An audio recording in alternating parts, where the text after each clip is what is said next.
The following is a production of DallasCowboys.com and the Dallas Cowboys Football Club. How about them Cowboys? Yeah! Go Cowboys!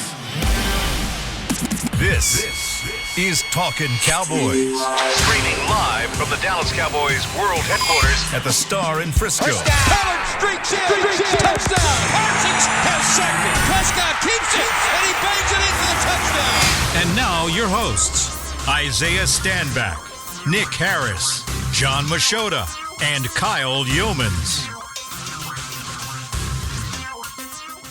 It's a Talkin' Tuesday edition of Talkin' Cowboys presented by Black Rifle Coffee Company. We are live from the Star in Frisco, Texas in the SWBC studios where the Dallas Cowboys are now 10-5 following a Christmas Eve defeat at the hands of the Miami Dolphins. 22-20 was the final score. Game-winning field goal from Sanders wins it for the Dolphins as time expires. Hope everybody had a safe and happy holiday weekend.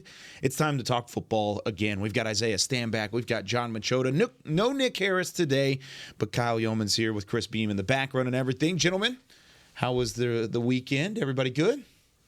Yeah, man. I flew on Christmas for the first time, so that was interesting. How was that? Honestly, the exact same that it normally is. Really? Except there must have been less people on the flight because I got upgraded first class. So Hey, I was happy about that. let's go. I was happy about that. You told him who you are, aren't you? Yeah, I did. Said, listen here, y'all. No, but I thought that, I don't know. I thought it was going to be more of a hassle, and it was actually pretty easy to fly in. Is that maybe because everybody's already where they need to be by Christmas Day? Is it the day before and day after that's more of the day travel after day? has to be terrible. Yeah. Today has to be terrible. Yeah, I'm sure. Yeah. I would think that's the reason, yeah, for That's sure. probably what it is. That's good. Yeah. Yeah. So had to fly on Christmas Day, but you got back home. You good from there? I am. I'm ready to roll here, yeah. There you go. What about you, Zay? I got to sit down. It was awesome. Have you ever done that before? Dude, hardly ever. But it was awesome. Made some pizzas with the fam. I'm on a There you go. little pizza oven, and that was it, man. What'd the kiddos get this year? What did Santa bring them?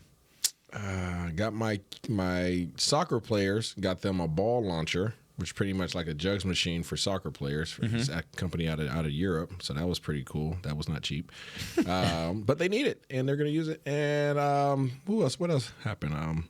My daughter Sky, she likes bath bombs. So she got a bunch of bath bombs. Okay. Yeah, there's some other stuff in there too, but that's her number one. And lights, LED. Her room looks like a doggone nightclub now. Okay. Yeah. Fog machine coming gosh. soon. It's crazy. That's They awesome. can smell fresh cash. Yeah, fresh cash. There you go. Yeah, that's fun. Hope everybody had fun over the holidays. How about you, Kyle? It was fun. Me and the wifey, first Christmas married, and In last Christmas without kids. So that was, that It's was the last interesting. Christmas you're going to be able to get up at like 9 o'clock. Bro, Oh, facts. yeah, My for kids real. crawled in my bed at, 5:45, 6 a.m., Yeah, something like that? 6 a.m. I heard them running around Yeah. upstairs. So her family does like Christmas Eve up really big. Okay. And so as soon as we were done here, we went over to her uncle's house, which is in Dallas. And he's got a nice bar set up, and they do like a big, they call it the Feast of the Seven Fishes. It's just like an Italian tradition. Okay. So they've got like shrimp and sea bass and snapper and all sorts of different stuff. And so they like saved me a plate, and they had like some raviolis and stuff. Nice. And so it was delicious. And then of course we did like our Christmas Eve like gift exchange. You had a and long we day. had some drinks flowing. It was a long day. We got home. We actually stayed at the in-laws' house. We got to the in-laws at like 1:30. Went to bed at like 2:30 because we were just talking. So you went to bed on Christmas. Yeah. Oh yeah. And then woke up early the next morning, had a big breakfast, got back to our house, which is where we hosted last night, and so it was Nice, man. Yeah, it was a lot. It was fun though. First Lots and of last. fun. First and last. First and last. From here on out, it's all about the kiddos. But That is facts, bro. yeah, no doubt about that. My mom brought like a Santa sleigh full of gifts. Like, I mean, just packed my dad's pickup truck and Yeah. then, like brought it in. I was like, why'd you go so big this year? She was like, because this is the last one that you get. Yep. She was like, I went big for y'all because next year it ain't about y'all. Speaking of slate, did you tell everybody what Nate Newton got you? Nate Newton on Sunday, we walked in for pregame. And I walk in and there's this it's almost like a sled. Like it's like a sled full, it's like a furniture mover. Yeah. Full of boxes of diapers. Yeah.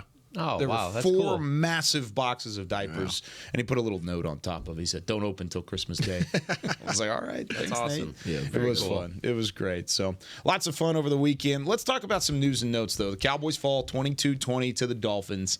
An unfortunate break for them as they really had chances throughout the game to win it. We'll dive deeper into that in a moment. But first, let's hit what's happened since then. Well, yeah, I mean, Jerry was on the radio this morning. So just with that, I think the biggest things are the injury updates. He said that Tyron Smith got an injection last week, so I'm thinking that's some type of a something in his back to kind of loosen things up, and that he was pretty hopeful that he'll be able to play Saturday against Detroit because he got that injection. Not as positive on the Jonathan Hankins front. Jonathan Hankins said in the locker room last week that, I mean, he thought Detroit was a good target date. He's from Detroit. He really wants to play in this game. Jerry's not ruling him out, but he's just not as certain about Jonathan Hankins. Jerry did say he thinks rookie Mozzie Smith has been coming on. We can get to that in a little bit later. Still very Jerry Jones and being super optimistic about the team's chances of making a deep playoff run, saying some of the same stuff he's been saying for the last few weeks of how he wouldn't trade positions with anybody else, which I don't know about that. I think if you get that 1 seed, and with the way pretty this nice. team's been playing at home, to have that all throughout the playoffs, I think you'd rather have that. But he does say that his biggest reason for optimism is Dak Prescott and the way he's been playing. But this one's the most interesting one that I know we'll get into a little bit just because of the fact that Mike has been so vocal about it, and it's just him not drawing a holding call since October. And I'm not going to read everything that Jerry said. I'll just kind of sum it up. And it was basically that he's saying similar things to what Micah said last week, and that's refs are making judgment calls on if a player's being held, but they weren't going to be able to make that play, then they're not calling that as much. So, and what Jerry brings up and what Micah brings up is that, well, he's a freak. And so you shouldn't be judging him on the same thing that you're judging other edge rushers, you know? And so I think that's something that, you know, Jerry mentioned with Steven being on the competition committee. Maybe it's something they look at in the offseason. I just know the teams that have the top edge rushers all are kind of complaining about this, you know, like whether you're talking about like a Myles Garrett or an Aiden Hutchinson, you know, the Bosa's, like it's just something where they don't want it to be judgment calls. If a guy's being held, call it. Even if he is a little bit away from the play, that for maybe another player that I won't name because I don't want to take any shots at anybody. Yeah. But like for Micah Parsons can make that play. You know, my whole thing on all this is that let me just state at the beginning that I do think that this team over the last few years complains way too much about the officials. Let me just start with that. So I don't want to sound like somebody that just blaming officials for everything, because I think I think that's been an issue. Isaiah's talked about this a couple times. I remember you bringing this up in 2020. Coach McCarthy was a little leader. I think that there might be a little bit behind the scenes. I don't know this is a fact, but I feel like just from off the last few years that there is kind of almost a rallying cry being told to the players, as in it's us against the world. It's us against that team, the other opponent, the refs, everything. And I don't know that I love that. So I just want that to be stated first before I say what I'm about to say. Sure. It's ridiculous to have somebody as talented as Micah Parsons, the favorite right now to be Defensive Player of the Year in the NFL, not have a single holding call since October. That's ridiculous. Yeah. Like there's no way that is possible, you know? And I'm not sitting here saying that he needs to get all the calls that, let's say, like a Michael Jordan or LeBron James do in their prime, but he needs to get more calls. He deserves the benefit of the doubt because of the type of player he is. And again, I cover the Dallas Cowboys, so I'm speaking about Micah, but you can say the same thing, like I said. Myles Garrett, Aiden Hutchinson, some of these freak elite edge rushers, like I get what Micah's saying, that they don't want you to wreck the game because they want it to be an offensive game. You can let a couple of these go and let a guy have 2-3 sacks. And because to be honest with you, none were called in that game. And for most of that game, if you weren't a fan of the Dolphins or Cowboys, let's not act like that game was just so entertaining and it was just so great. And the NFL just did such a great job with the two top offenses in the NFL. There was plenty in that game where you're just like, if you respect the game and you just watch as a fan that knows football, you appreciate it because you know those are two of the top teams in the NFL going at it. So whatever the score is another thing. But to sit there and say that we got to make it so offensive first that we can't allow freak edge rushers to do their thing, I think that's an issue. Yeah. What do you think? I concur. I believe that. Sorry. I think that Micah catch you off guard? I'm all choked up. This get you that riled up. No, I'm not one to point the finger at referees. I hate that. But there is some facts to that, right? There's some reality to the fact that Micah's getting held substantially, and it's unfortunate he's not getting the calls. His frustration is warranted. People are talking about how he needs to pull off on the quarterback. Like, when you're getting held play after play after play, you're winning your assignment play after play after play, and the only reason why you're not making the plays because you're being held and it's not being called. When you finally get to the quarterback, he's going to pay for it. Mm-hmm. He's going to pay for it. So, shout out to Micah for continuing to fight. This dude won his assignment. He probably scored 80% on his on pass rushes. I mean, this dude was all over the place the other night. And, shout out to him. I'm trying his best to keep his head cool and trying to let, Jerry and everybody else handle the political side of it. But it has to be beyond frustrating when you're literally beating people play in and play out and you're not getting the call. It has to be absolutely frustrating. And for people who don't understand it, just flip it out and say CeeDee Lamb goes out there, gets 10 balls thrown his way. He only catches 2 because on the other 8 he was being held and none of those were called PI. Like, everybody would be losing their mind right now. Mm-hmm. It should be the same way that they should feel in regards to Micah.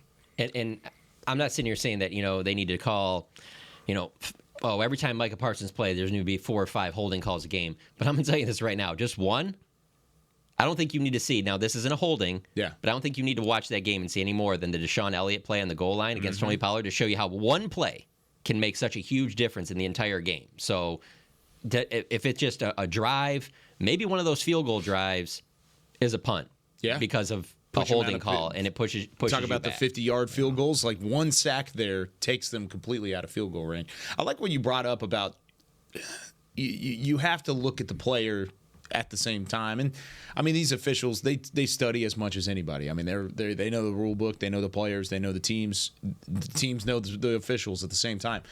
There's ways that you can still have the back of the mind to say, that's Micah Parsons, he can make that play, as opposed to this other guy that's still an NFL player, but there's no way he's getting there. See, but I don't. Micah Parsons can get there. Yeah, that's very true. But I don't think that should ever be taken into account on a decision to make of a throw flag or not. If it's a foul, it's a foul. Right. Yeah. I mean, like, take the player out of it. You should be able to go blindfolded with, in terms of the player, in terms of number, and just say, okay, that's a holding call. So we need to change the mindset then, across the board. Because a lot of the times when Mike is being held, it's not even him coming from the outside; it's him coming from the interior. Like, he's beating centers, he's beating guards, and these guys don't have the lateral agility to be able to keep up with him. So all they can do is hold. So he's literally running through arms to try to get to quarterbacks, and it's blatant. It'd be one thing if it was like, I don't know, but these are blatant holds. So, I mean, he has a legitimate case. I hate the fact that this is a conversation, but they do have to make some alterations. And to your point, it's not just Micah, but Micah is probably, actually, I'll say it, Micah is the most explosive defensive player in the NFL, and it's very difficult to stay in front of him, especially when Dan Quinn's literally drawing up man-on-man matchups for him. Do you think, with them not having drawn any holding calls since October, you think opposing teams, like, it's a coaching point where it's like, hey, this dude's a freak. If he beats you, grab him a little bit. They're not calling it, so just grab him a little bit if you have to. We know that you're not going to be able to stand. Well, that's what coaches are saying anyway, right? Yeah. If he's beating you, like, grab him. We rather have a holding call than him hitting our quarterback. You see how hard he hit Tua? Yeah. Like Tua's soul feels that today. Look at last night against the Ravens and the 49ers. Trent Williams leaves the game in the fourth quarter. The offensive line for the 49ers all of a sudden struggling. A couple plays later, Brock Purdy gets hit, and he's out of the game, and then Sam Darnold has to insert. I'm telling you, man. So, I mean, you rather hold than give up a play. Same thing on a touchdown, right? If you're a defensive back and you get beat, it's like, grab this joker. Grab him. Yeah. There's nobody. If you don't have any over-the-top help, grab this joker. And hopefully you don't get the flag, but if you do, we're okay with that because it's not a touchdown. Yeah, it's just crazy how the value of Lane Johnson, Trent Williams, Tyron Smith on the 3 top teams in the NFC. And obviously people that follow the NFL know they're good players, but their value is probably, people don't respect it as much as they probably should, just how important they are to the rest of the team. And obviously we'll get into, not having Tyron in the game. But yeah, that was it from Jerry. He was not fire and brimstone ripping anybody. This is their first time that they've lost 2 games in a row since Thanksgiving 2021. Yeah. So I tuned in like I always do, but I did not expect him to be just ripping people and things like that. It's not really his style when it's late in the season like this. So, but yeah, those are probably the highlights from it. Yeah, and before we get into the game itself, in terms of the loss, it does affect playoff positioning, but not as much as any other loss would, because this was to an AFC team. It does not affect any of the conference tiebreaker, the divisional tiebreaker, and it does not affect the common opponent tiebreaker, because if Philly were to lose again anyways, they would get that game back. Because Philly did beat Miami, so right now they own that tiebreaker. But if they lose one of those other games, that means either both teams lost to Arizona or they lost to New York and Dallas didn't, so they would regain that tiebreaker again. They still need Philly to lose. That's ultimately what it comes down to. You can't win the division now by winning out and hopefully having the strength of victory. So it takes the strength of victory possibility away. It also pretty much negates you from the top seed in the NFC as well, even with San Francisco losing last night, because you lose a week to try and catch up to San Francisco. So that's out of the question as well. The division still intact. The 2 seed still intact, because you would defeat the Lions this week in order to get there. So, I mean, if you win your final 2 games, you need the same result in order to win the division. So it doesn't change a whole lot other than some of those little minuscule things in terms of the playoff seeding as well. All right, when we come back here on Talkin' Cowboys, let's dive into the offensive side of the ball. Like John said, Tyron Smith, the value is there. How did they look up front? How did Dak Prescott look in the 22-20 loss to Miami on Sunday? More Talkin' Cowboys right after this. Todd thought it would be secure to jog in the cheetah savanna. Todd believed the big cat repellent he bought online was reliable. And now, Todd is trying to be faster than this cheetah that can run 80 miles per hour. But the good news is, Todd has AT&T 5G that is fast, reliable, and secure. And he learned the best thing to do is stop running and toss her the backpack with the beef stew. AT&T 5G. Fast, reliable, secure. It's not complicated. 5G requires compatible plan and device. 5G may not be available in your area. See att.com/5G for you for details. Black Rifle Coffee Company serves premium coffee to people who love America. When you drink Black Rifle coffee, you are directly supporting veterans, law enforcement, and first responders in your community. Black Rifle's expert roasters love coffee almost as much as Texas loves football, so it makes sense that America's Coffee partnered with America's team. Go online at blackriflecoffee.com and fuel up with the official coffee of the Dallas Cowboys. That's blackriflecoffee.com to fuel up today. Cowboys fans, after that move, we've just coined the term Rowdy Replay. Let's roll back the tape. Okay, there's our mascot Rowdy cheering on the boys. And now he's on his phone, on his Bank of America mobile banking app? Staying on top of his finances with his virtual financial assistant, Erica. Bank of America's digital tools are so impressive. Cowboys fans just can't stop banking. Learn more at bankofamerica.com/can't stop banking. Erica is only available in the English language. You must download the latest version of the mobile banking app, only available on select mobile devices. Message and data rates may apply. Member FDIC. Welcome back into Dear Doctor, the show where I answer life's questions with an ice-cold can of Dr. Pepper. Sheila, let's hear from our next caller, would you? Dear Doctor, my friend supported me during a tough time, but what's the right gift that says, thanks for being a shoulder to cry on? Okay, this one's easy. I say give her a delicious Dr. Pepper.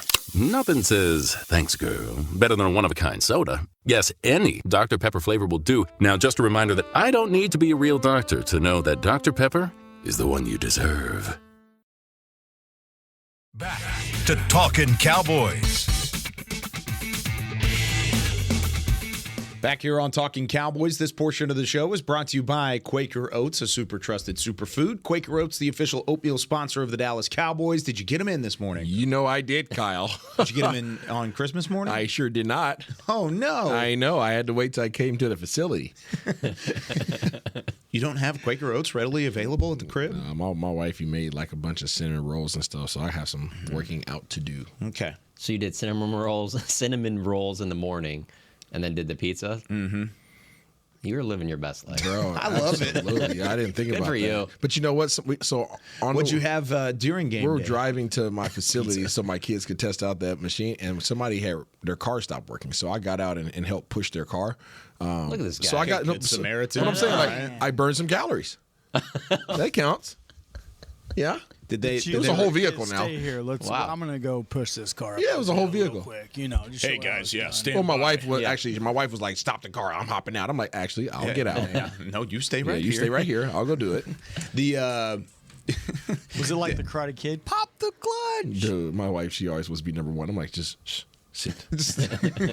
The individual that you help out, did they immediately, like when they saw you get out of the car, did they say, "Oh my gosh, that's Isaiah Stanback from Washington"? Definitely did. They thought I was Jesse Holly.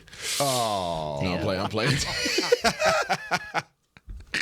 Jesse! It's a black guy with dreads. It is really funny how many times we'll go out to the stadium, like we'll be like about to do our pregame show, and they'll be like, Jesse. Like, nope, that's Isaiah, Definitely guys. Isaiah. That's wrong. Oh, that happens a lot? Oh, it happens a lot, yeah. Ask Jesse, too, because it happens both ways, too. Yeah. Jesse gets called Isaiah. It's not great. Okay. All right, let's get into this matchup. 22-20 for the Dallas Cowboys. If you have a text question or you want to be a part of the show, 817-290-3298. We've got the text lines open right now. We'll answer some of those questions. But I wanted to start on the offensive side of the football. The offensive line certainly had their struggles. Chuma Edoga at left tackle, Tyron Smith out with a back injury, and it didn't look great. Isaiah, when you looked at how the game progressed behind the offensive line, was it enough to build confidence even if Tyron Smith's not available moving forward? I guess it depends on the opponent. That defensive line is solid now. I mean, you can't look at that defensive line and think that they're the same that you're going to face week in and week out. Now, teams that you're going to face in the playoffs, the most likely they'll have D-lines similar, but that's the third best, statistically speaking, best defensive line in the game of football. In terms of pressure rate, those guys are only 2 notches down from Dallas, and we know how much Dallas puts heat on the opponent. So they struggled, and collectively they struggled. Tyron's presence was missed dearly. We talked about it going into the week. If Tyron wasn't going to be able to play, Bradley Chubbs was going to be, lacing up his shoes. I think I said on the pregame show he probably zip-tied him so he didn't have the time in the middle of the game. He was excited, and he had a day. He had a field day, and that's the real expectation, though. I mean, that to ask Chuma Edoga to stop Bradley Chubb playing a play out is an unrealistic expectation.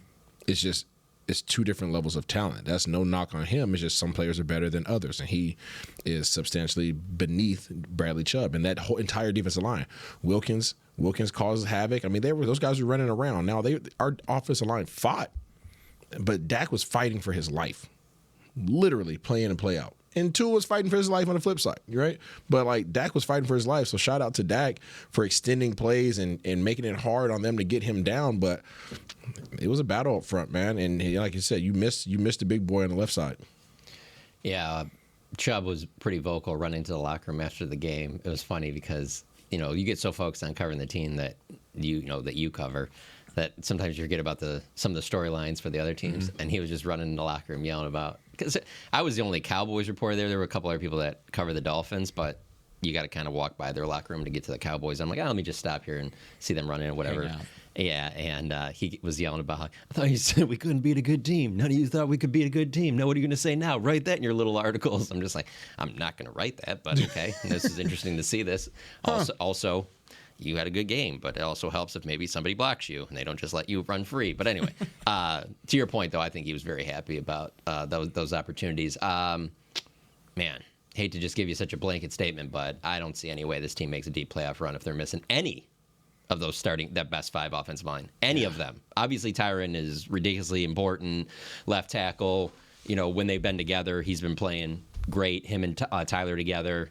But I think any of those starting 5, there's just such a drop off that you might be able to go to Tampa or New Orleans or Atlanta or something like that, but you're not going to beat like a San Francisco or Detroit or Philadelphia on the road without one of those, unless those teams are decimated by injuries, which is obviously a possibility. But if they're relatively healthy, and the Cowboys look like they'll be relatively healthy, they need that best 5. There's just too much of a drop-off to whoever the next person is. And people talk about, maybe you need to make Chuma be the left guard and then Tyler Smith the left tackle. I still think there would have been issues there, too. How do you feel about that for people that say that, anyway, by the way? No, it's too late. Okay. I mean, I would have been in agreement with that early on, but it's too late now. So if you had practice reps, I mean, you're talking about two practices a week, and it's really more like 1.5. Yeah. This is probably a loaded question, but I want to ask it anyway. Load it up. Of those starters, and based upon who backs them up, who would you rather not have if you had to pick somebody to not play? So, like, Based upon their backups. If God came down himself and said, choose one guy to miss the rest of the season. Yep. Based upon their backup. I hate that, but I'm probably leaning Terrence Steele. And the only reason I say it is because I don't know what they got snapping the ball if they don't. Yeah. They just don't. There has not been really anybody that you trust at backup center for a while. So that's probably the only reason. Center definitely can't afford a center. Keeping center. Okay. Tyler can't. You can't afford right guard. Keeping left guard. My guards, if I'm sitting here, my guards are Tyler Smith and Zach Martin. So who comes in for Tyler? I mean, if it comes in for Terrence. Probably Chuma Edoga at right tackle. So that's what I'm saying. This is based upon who fills in for them. Who do you feel most confident with if somebody had to miss? It would be Chuma. Yeah, probably. Yeah. But I mean, you're talking about taking away Terrence Steele as opposed to taking away Tyron Smith. And if I could have Tyron Smith healthy all the way through, I'm taking it. Because you can see. So Dak's front side is even. You rather have where Dak's front side is weaker. There's been so many communication issues on the road that concern me. That to move your center out, I just think leads to so many more of those. TJ Bass hasn't given you any confidence at right guard. He's not Zach Martin. Nobody's any of the starters. Yeah, but I'm saying based upon your confidence in the backup. Again, I think Zach Martin's a big part of not just his play, but the communication and stuff up there. But you know what you get out of TJ Bass. Yeah. I'm not putting them at right guard. I'm not taking Zach Martin away. I get it. Stop trying to make me take Zach Martin away. I get it. It's a sucky good question. However, you have to think about based upon what you know Zach about Martin away? Based upon what I know about TJ Bass, I would feel most confident with TJ Bass filling in for Zach Martin than I would for any of the other positions. I'm still going with Terrence Steele. I am too. I'm still going with Terrence Steele, and we're in the playoffs now. TJ Bass, you can play right guard. I'm putting Zach out to right tackle. Ooh. Again? This isn't week one. This is playoffs. I like your thinking. I like your thinking, sir. What's the second handshake? It's last time he went out there, he hurt himself. I understand it, but this is. He did a good job. This is the end of the season. You got a guy like Zach Martin that, how many more years does he have left? Yeah. And in terms of, I think he has a lot left in terms of playing football. Not a lot, but he's got years left. But how many chances do you have to have this? Because here's my thing. I don't just look at the Cowboys. I'm looking at all of the NFL. There was a little conversation in the press box after between me and another reporter about who took issue with Mike McCarthy calling that a juggernaut game. It is a juggernaut game. Look across the rest of the NFL and tell me outside of, obviously, Niners-Ravens, what would be a matchup that you'd be like, oh, that's just way bigger than that. Those are two of the best teams. Mm-hmm. Your Chiefs that everybody wants that's your go-to answer all the time, they're not that right now. Mm-hmm. The Bengals not having Joe Burrow, those go-to right now. So it's it's Jake Browning is doing well. Okay. You got the Ravens, the Bills, the Dolphins are right there with them. Yeah. And then you go over to the NFC, I didn't want to cut you off before the first segment ended, but when you brought up the whole thing about the Philadelphia thing a month ago, I'd say this division's done. You don't even need to play the games. Yeah. I watched them play the last few weeks, and you're just like, no, they could lose one of these games. Oh, yeah. So because of that, there just isn't. That was a juggernaut game. Those are two of the best 6-7 teams in the NFL. Yep. So. I completely agree. And you look at there's 6 or 7 contenders right now, and Dallas is right on the borderline of being that. Miami's there. Baltimore is definitely there. I think if there was an AFC pick for me to win the Super Bowl right now, it would be the Baltimore Ravens. Yeah, they look great. They looked really good yesterday. Sorry to go off on that. I know we were talking Zach Martin. I think it's warranted. I think Buffalo, if they keep moving in the right direction, they can maybe reinsert themselves back into that conversation, but I'm not there yet. Cleveland, not there yet. Nobody in the South, nobody in the AFC West. Then you go to the NFC East. Philadelphia certainly can get back to that, but they're not playing well. Dallas has lost 2 straight. There's still ways that they can get back into that conversation. Detroit's in that conversation. And then San Francisco. That's it. The Rams are playing well. They can maybe get back up there, but they're not there yet.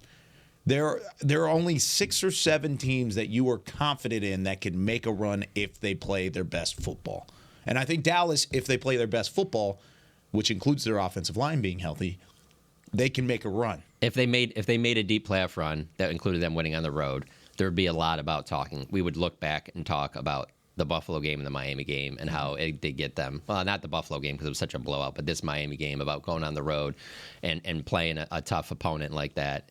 Now, of course, they got to go and win those games in the playoffs for that to happen. No doubt. But I think we would look back on, man, that was a tough stretch to have to go to Buffalo with as well as they were playing, and then at Miami as well. So, yeah. But I'm moving Zach Martin to right tackle. That's the scenario. Sorry. I like it. I think it's good because I'm not moving Zach Martin out of the rotation at all. That's not happening. Yeah.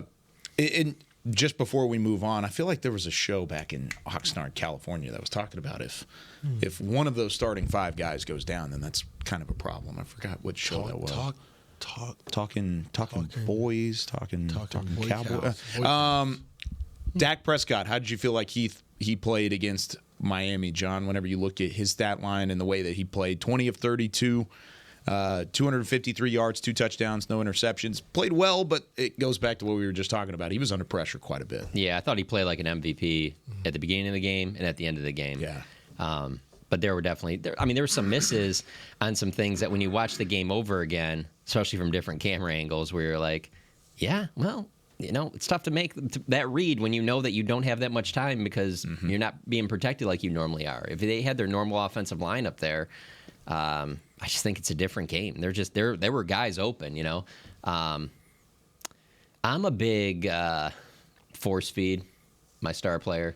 So I didn't like going away from CD there as much in the second and third, where I don't know this to be true. This is just me taking an outside look on things, and I'm not saying that there's no any fact to this. Just me just talking.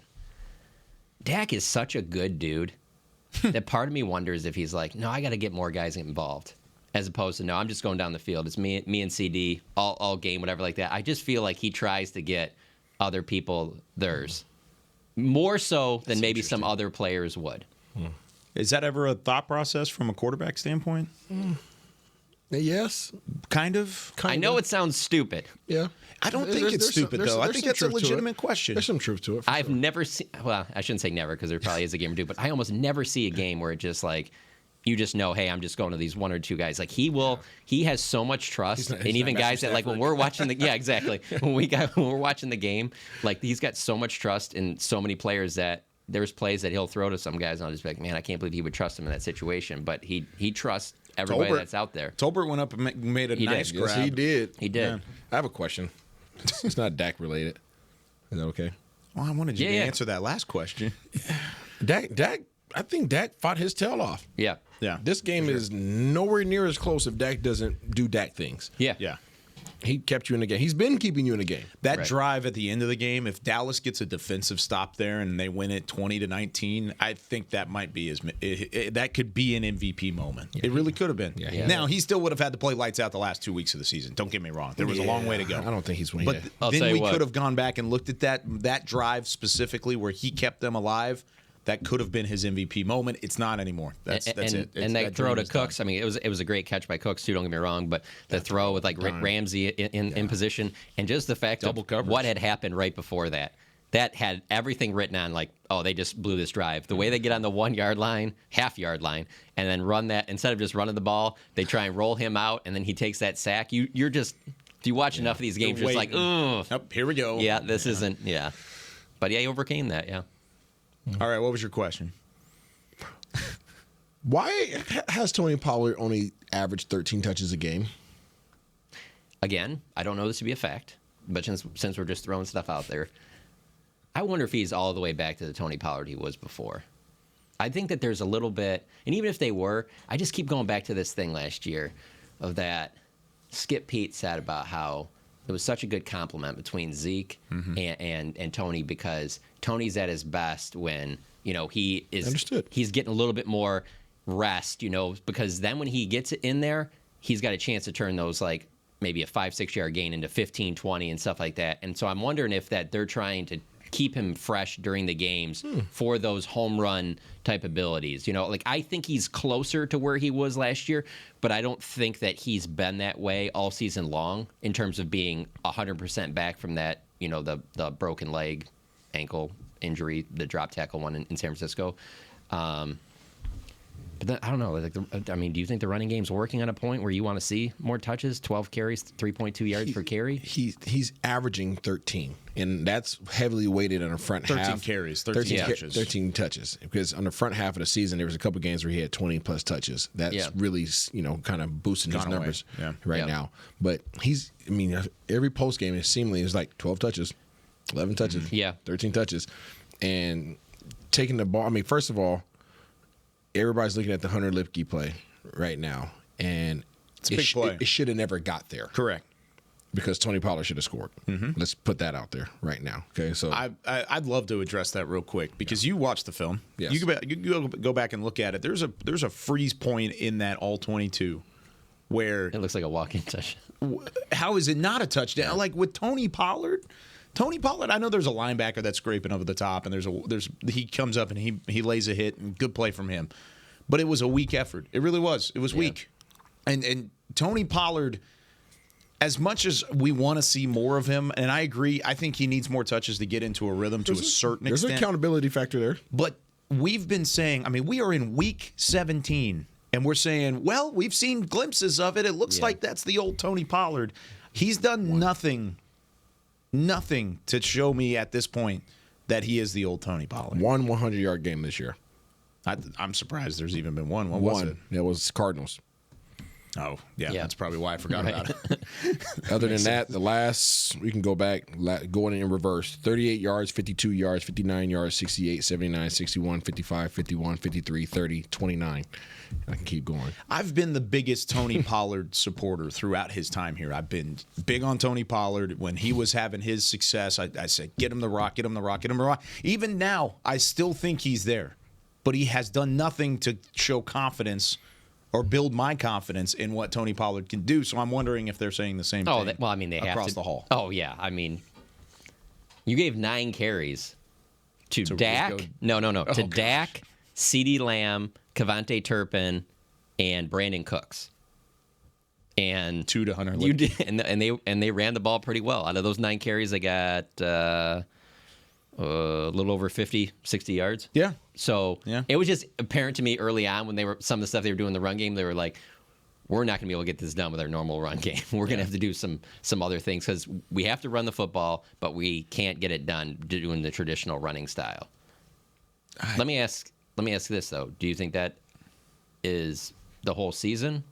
And even if you did have Tyron Smith, it would be the same way? Or do you think because Tyron Smith wasn't out there, they went away from Tony a little bit? Do you think that had any impact? This is the whole year. This is the entire year. Yeah, I think so too. I'm every post game, I sit up there and say Barry Church yells during the game. If anything, Chuma Edoga is better in the run game, run blocking, than he is pass blocking. So you would want to run the ball more to give Tony Pollard some of those touches.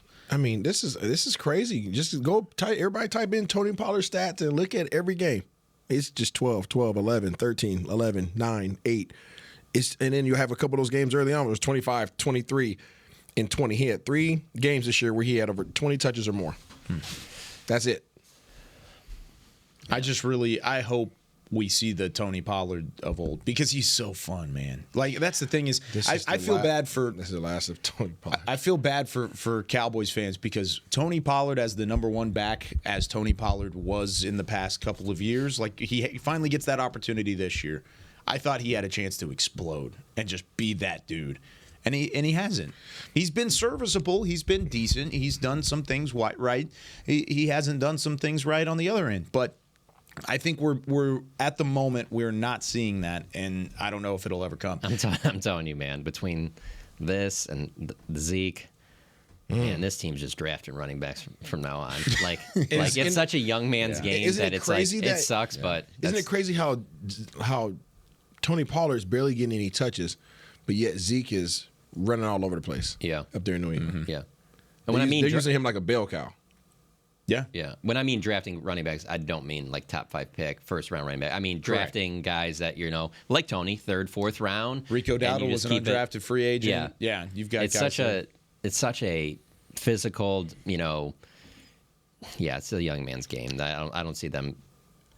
Before we move on from a running game conversation, have you lost trust in Hunter Lipke? No.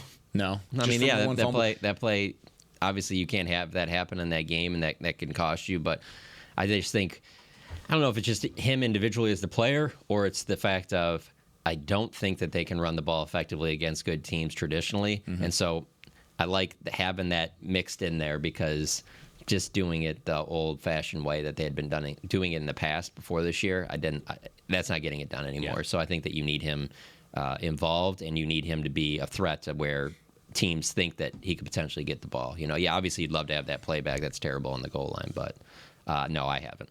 I agree.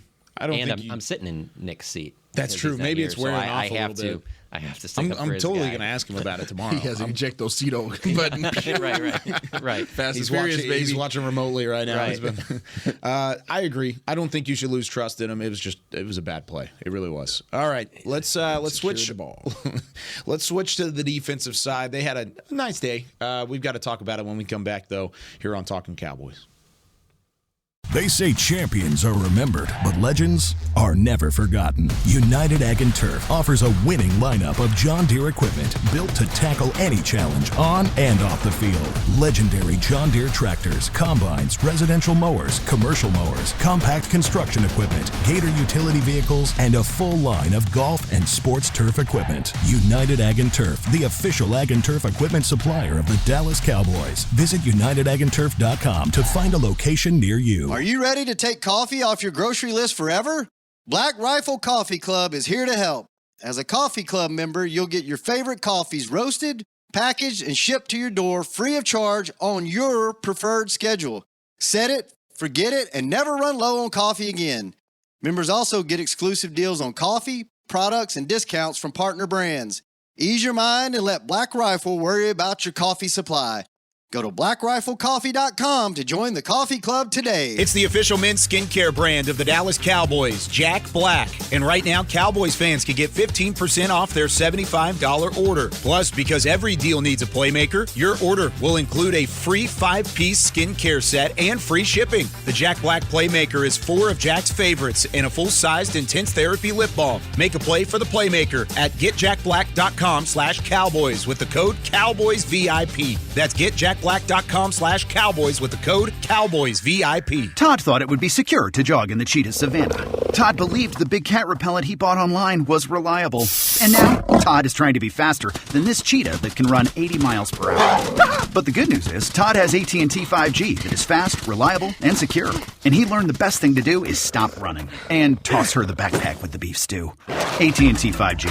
Fast, reliable, secure. It's not complicated. 5G requires compatible plan and device. 5G may not be available in your area. See att.com/5G for you for details. Back to Talkin Cowboys. Back here on Talkin Cowboys, presented by Black Rifle Coffee Company. This segment of the show is brought to you by Invisalign, the official smile of the Dallas Cowboys. Back with John Machota, Isaiah Stanback, Chris Beam in the back. I'm Kyle Yeomans. Nick Harris out today, but he is listening, and he sent in a text to answer Isaiah's question if we were playing unfortunate circumstances and you had to remove somebody from the offensive line for the rest of the season, who would you be more confident in filling in? He said Brock Hoffman isn't Tyler Biadasz, but he feels like he could hold his own in the interior.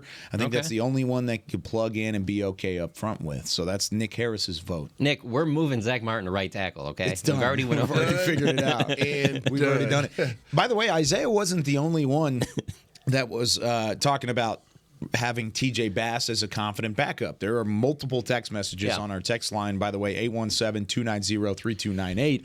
Multiple text messages that say if you've got to remove somebody, at least have TJ Bass go in. So moving moving Zach out to right tackle and keeping TJ Bass in there.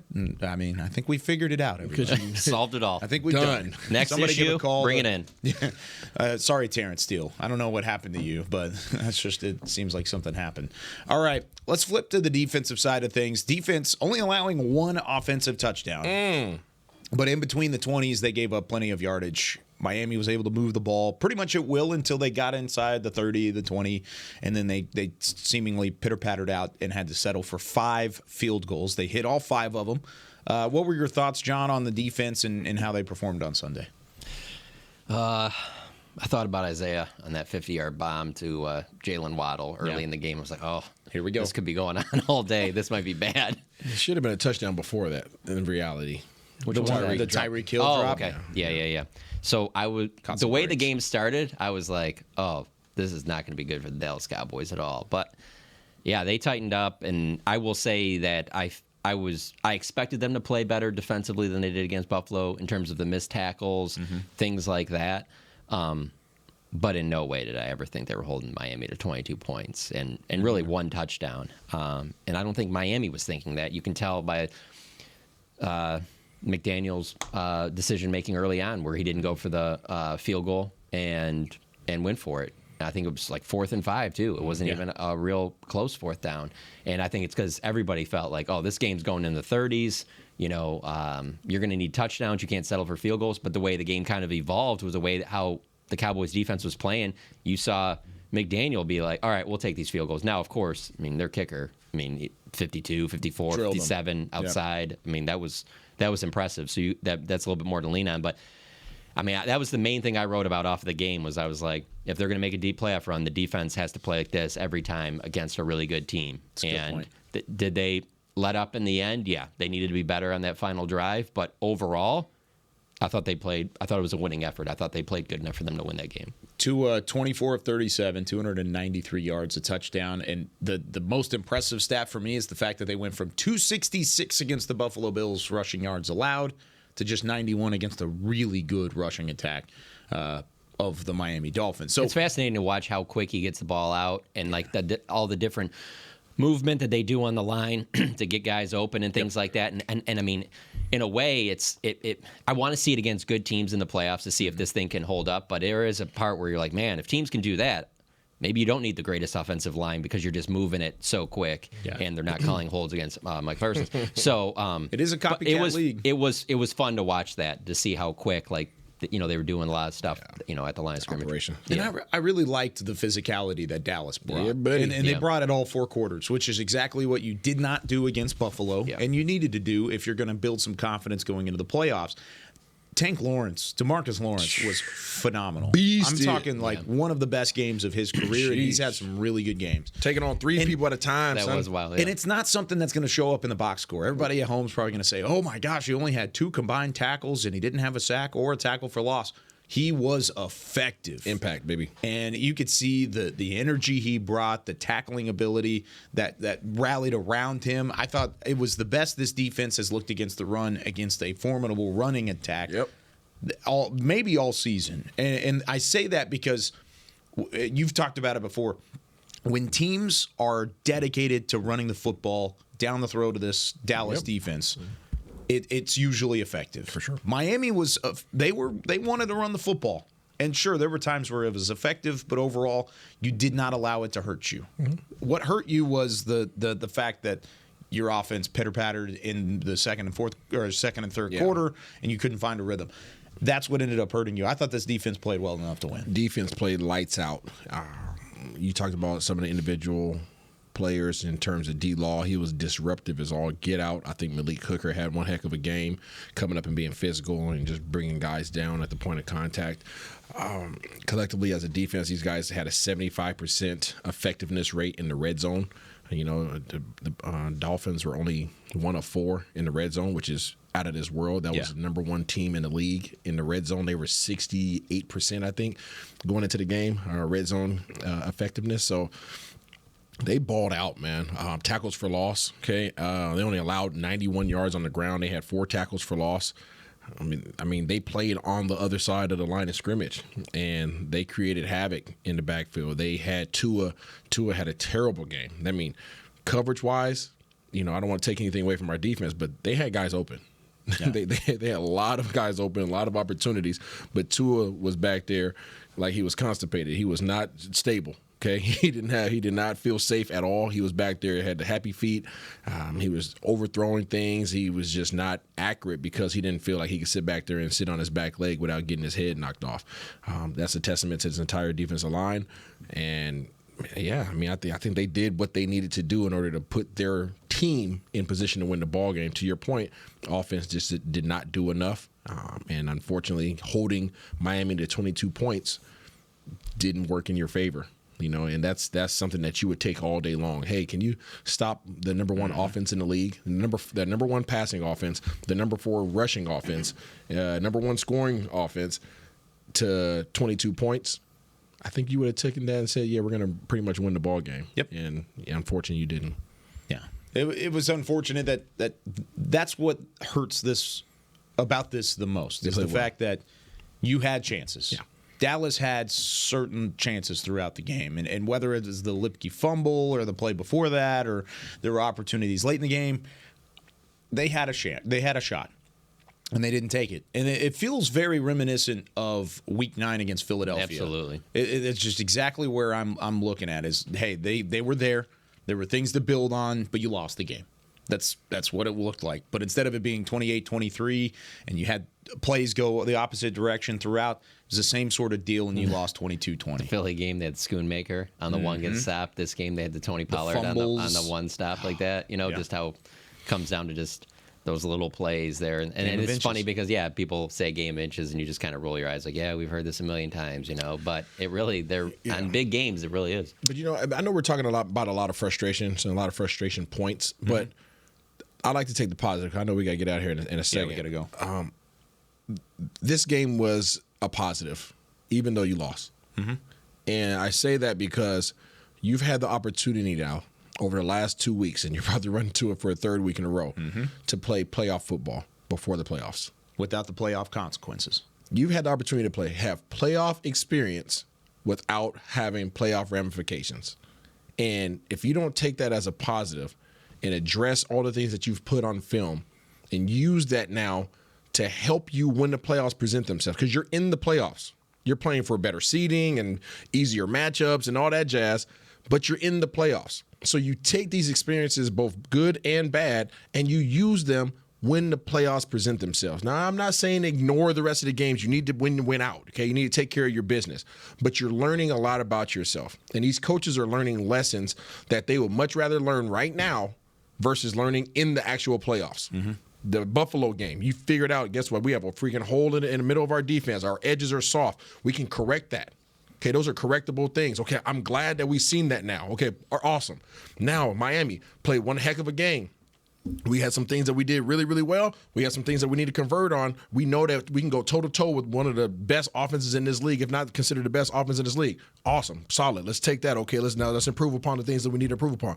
Now we're probably about to play our most physical game outside of the 49ers. Let's see how we respond to this. Okay, can we play big boy ball and come out here and hit some guys in the mouth? You're hitting on all these checkpoints, and by the time you're getting ready to go play the playoff games, you have all these as examples and all these experiences that you can now lean on and bring into the playoffs to say, let's not do that again, or we've seen this before, let's turn this up one more time versus what we did a couple weeks back. I think it's awesome. It's a sucky part of the season because of the schedule, the difficulty, but it's awesome when you look at it because it's all about perspective. When you take these experiences and take it into the playoffs, you'll be a much better off team than you would have been had you had an easier portion of the season right now. As long as you can get out of these games healthy, too. Absolutely. I mean, that's the big thing in general. Like, as long as you get out of these dogfights healthy. And on that note, I forgot to mention the news and notes. Stephon Gilmore, Jerry was asked about him, said he'll be good to go for Sunday. Huge. Or Saturday, sorry. But I wanted to bring that up because that was a huge positive to leave that game without him, because the way he was on the ground, I think a lot of people watching were like, whoa, this Deep could breath. be. Yeah. And if you lost him, you'd be in a lot of trouble. So it sounds like they really dodged a bullet on the Stephon Gilmore injury, and he was able to return anyway. Since we are comparing this Miami loss to the Philadelphia loss back in Week 9, if the same result happens and follows and the Cowboys win 5 straight, they're in the Super Bowl. So, hey, there's things that you can be excited about moving forward, Cowboys Nation. Big one this week on Saturday. It's a short week. We will be turning the page to the Detroit Lions tomorrow. We're going to preview the Dallas defense versus a very formidable Lions offense tomorrow afternoon. We'll also have some storylines as well as we get back here on Talkin Cowboys. Should have Nick Harris back in the fold as well. For Chris Beam, Isaiah Stanback, John Machota, I'm Kyle Yeoman saying so long from Talkin Cowboys. We'll see you tomorrow. This has been a production of DallasCowboys.com and the Dallas Cowboys Football Club. How about this, Cowboys?